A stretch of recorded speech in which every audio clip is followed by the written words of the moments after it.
Hey there, Al with leadinglandlord.com. I want to share with you today how to price your furnished rental to win the extended stay game. Okay, so it's all about competing against the extended stay hotels and not worrying about what's going on in Airbnb or VRBO. Focus on the professionals. Okay, so here's the game. So this axis right here, going straight up, is going to be your monthly rate that you're going to charge for your property.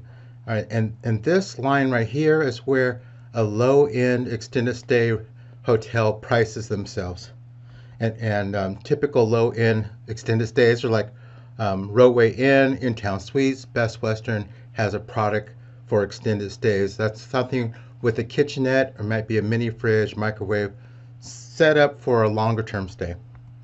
And then you also, on this map in this universe, you want to rank your high-end extended stay hotels like the AKAs, the Hyatt House and Residence Inn. All those are kind of higher end extended stays meant for people to stay for a longer period of time.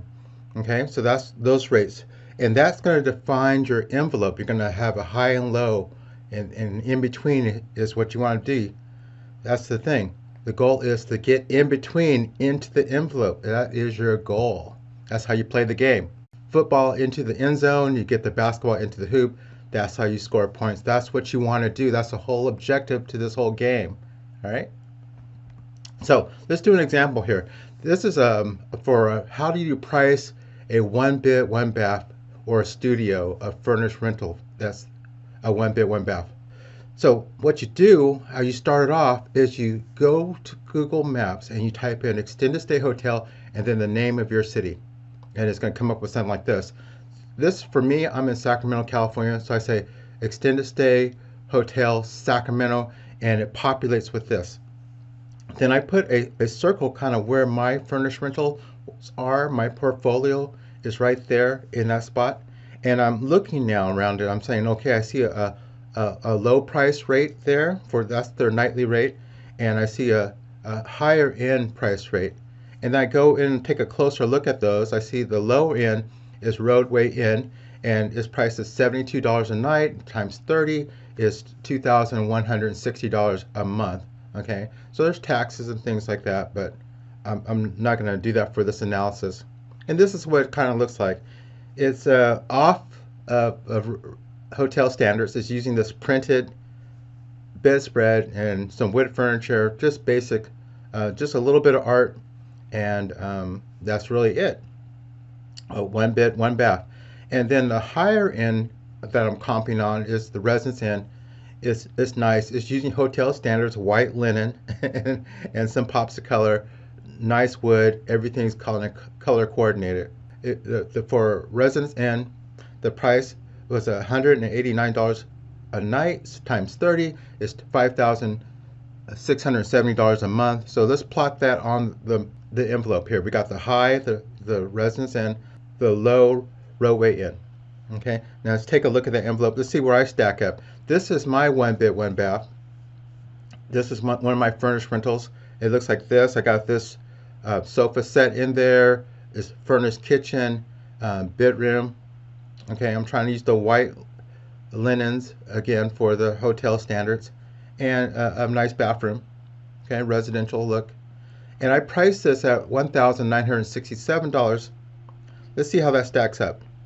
If we look at that, I'll show you where I am on the envelope. I'm about 91% of what that low-end Rodeway Inn is charging, and I think my place is nicer. So that's a difference of $193. But here's the thing. They offer, these extended stay hotels offer weekly cleaning. They change your sheets, give you new towels on a weekly basis. I don't do any of that. Okay, so they give you extra service. So we're not really comparing apples to apples, but almost. All right, so I feel good about being within a 10% of the low end. That's not bad, but again, my goal is to price myself in the envelope. Let's take another look at this. This is another, if you jump up on the balcony with me and look down at what's going on, you see that on the luxury scale on this graph I'm showing, is that on a scale of luxury, it's a Rodeway Inn is the lowest. I'm way up there. I think I'm up there close to Residence Inn, but not there with their level of luxury. but I offer that kitchen and all kinds of stuff. And Residence Inn is a high end. They got all matching stuff and all kinds of services. Okay. Now, if you look at monthly rate, you kind of look at the analysis there. You see that my monthly rate is the lowest of all of them. It's lower than that low end Roadway Inn. Okay, and it's way lower than the Residence Inn. So my job of this whole thing is to get my rate up. I should be getting it above the Roadway Inn because I know people are paying the Roadway Inn prices. I know that. It's indisputable. So I have to ask myself, why aren't I charging those same rates? So here's the thing. Here's the summary of this for a one bed, one bath and how to price it.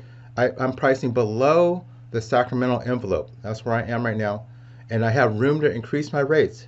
Okay, so we're coming out of the pandemic. I'm going to bring my rates back up. And the way they are now, when someone's shopping for extended stay place to stay, they're going to look at Roadway Inn, they're going to look at Residence Inn, and they'll look at my place. Okay, and they'll say, "Oh my goodness, this guy's not charging as much as that low end place, and I have a budget that I can afford the Roadway Inn. I'm going to stay with Al." And that is why I don't have any vacancies. That's how you do it, okay? Because it's in the traveler's best interest to stay with me. They get more value for less price, and that's what I'm sharing with you. If you have these extended stays in your town, if they exist, then you have no reason to not be financially free. You have no reason to keep going to a job you don't want to go to, because you can too create something like this that gives you a spread. Okay, the business is proven. All right, let's go to another one. Example 2. How do you price a 2-bed, 1-bath? You know, one to one is almost apples to apples. But how do you price a 2-bed, 1-bath? Well, you do it like this. You check out your envelope. Hey, this is where my 2-bed, 1-baths are, just above the freeway there. All right. And then again, I'm going to look to see what's the lowest and the highest around me. And I see Roadway Inn is again. And this time I'm going to look at their double room, their family room size rooms. They usually have 2 beds in there, 2 beds, 1 bath. And they price this double as a $80 a night. And so that times 30 gives me $2,400. That's how I get my monthly rate. So let's take a look at our envelope there again. My low end of my envelope is $2,400. All right, and this is my 2-bed, 1-bath.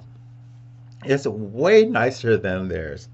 You know, I have color coordinated things in this. It's a really nice, quiet apartment setting. All right, this is one of them.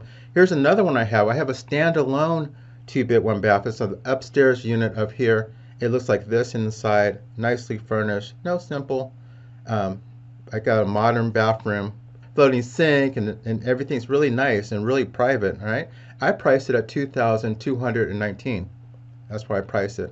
And let's look at the envelope now. See how I'm stacking. I am not in the envelope yet. All right, so that means I got room to raise it.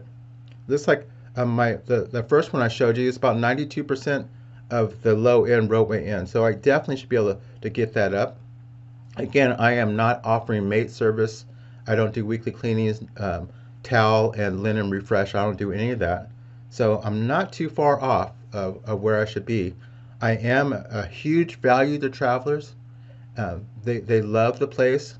That's why I don't have any vacancies. Because I market this way and I don't have any vacancies, I can accomplish all my financial goals. All right. So even though I'm below Sacramento's envelope for a 2-bed, 1-bath, I have this high value offering, and it's optimal to minimize vacancies. You don't have to worry about vacancies. Long-term travelers will love you. One more example. Here's how do you price a 3-bed, 2-bath. I hear this all the time. Al, I'm not sure how to do it. Well, I want you to compare that to a double hotel room again, but 1.5 times it, because so you have 3 beds and 2 baths.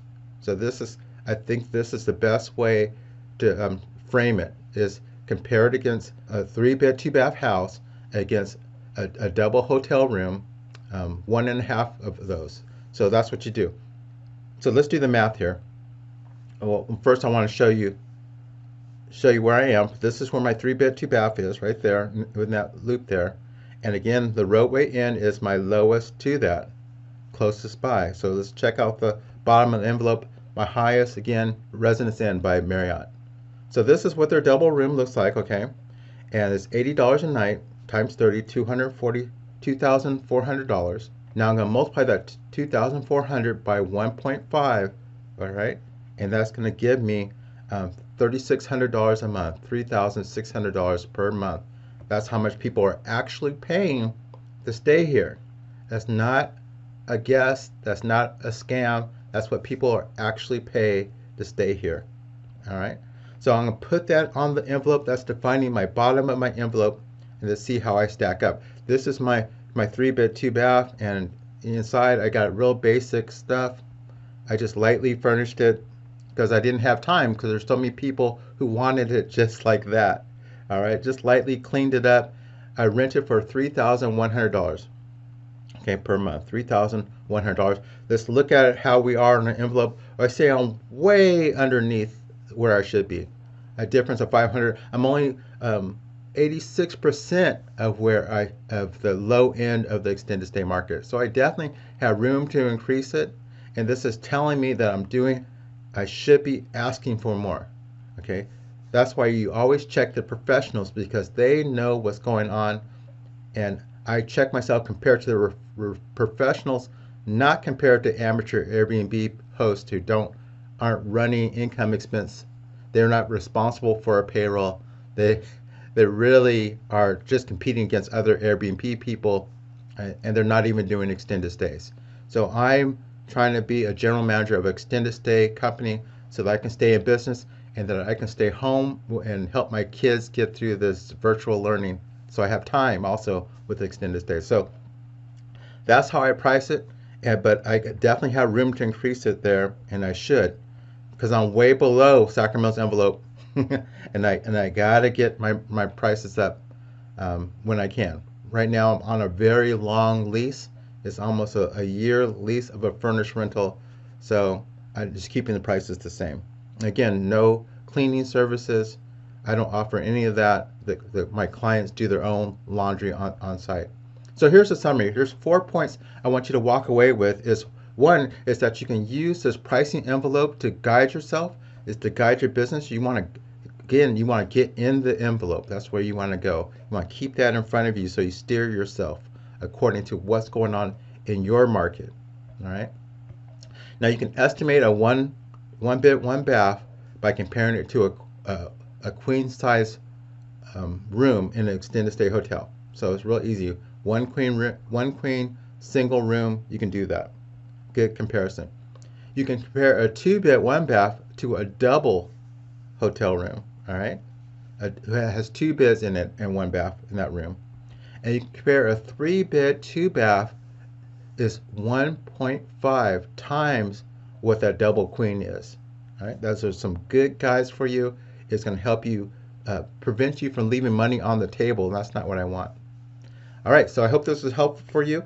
If you are looking for more tips on how to run an extended stay rental company by someone who is actually doing it, then check me out. Check out the links below, and I'll be happy to coach you. If you'd like more tips like this, be sure to subscribe.